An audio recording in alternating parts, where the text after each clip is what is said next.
Have you ever wondered why some people seem to build wealth effortlessly, while others work hard their whole lives but struggle to get ahead? The answer often lies in a fundamental misunderstanding between two simple concepts: saving and investing. Many of us are taught to save money. Put it in a bank account, watch it grow slowly, and keep it safe. But what if I told you that by only saving, you might actually be losing money every single day? This is because of a silent wealth killer called inflation. Let's say you have $10,000 today. You can buy a nice used car with it. You put that money into a savings account, earning a tiny 1% interest. In a year, you have $10,100. Sounds okay, right? But what if inflation was 3% that year? That same car now costs $10,300. Your saved money, even with interest, can no longer buy what it could a year ago.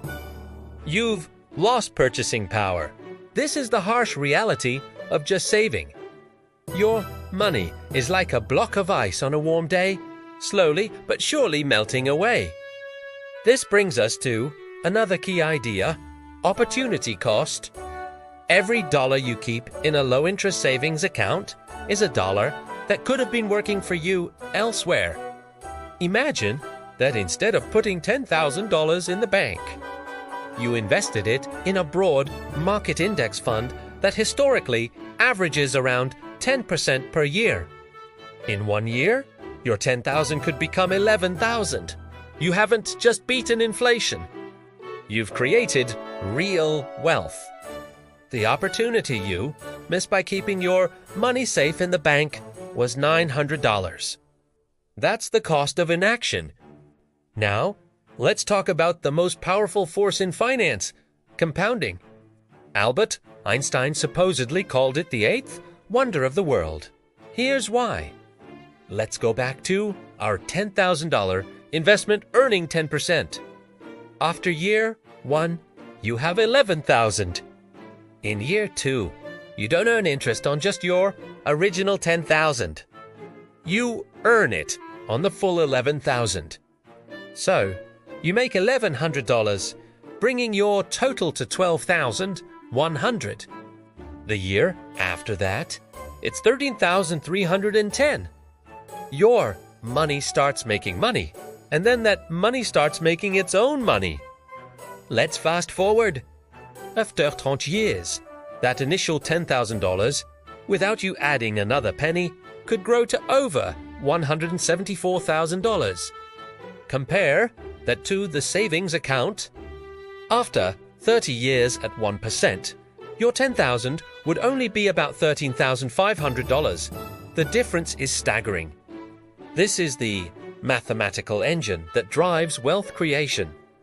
So, why do so many people just save? The answer is psychological. Saving feels safe. It's tangible. You can see the balance in your bank account, and it doesn't go down unless you spend it. The stock market, on the other hand, can feel like a roller coaster. It goes up, it goes down. This volatility scares people. We're wired to avoid loss more than we are to seek gain. This fear keeps our money in a financial cage, preventing it from growing to its full potential. But here's the secret the wealthy understand. True financial risk isn't market volatility. It's the certainty of inflation eroding your savings over time. They don't gamble. They invest strategically for the long term. They understand that over decades, the market's trajectory has consistently been upward, despite short-term dips. They use their money as a tool, an employee that works for them 24/7 through the power of compounding. They aren't just saving for tomorrow. They are investing for their future selves, for their families, and for generations to come. Saving money is not building wealth. It's delaying poverty. The goal isn't just to save money. It's to make your money work harder for you than you work for it. Don't just watch your savings. command your investments. Shifting your mindset from simply being a saver to becoming an investor is the single most important financial decision you can make. It's the difference between standing still and building a future of financial freedom. Thank you for watching. If you found this valuable, consider subscribing for more content that can change your financial life.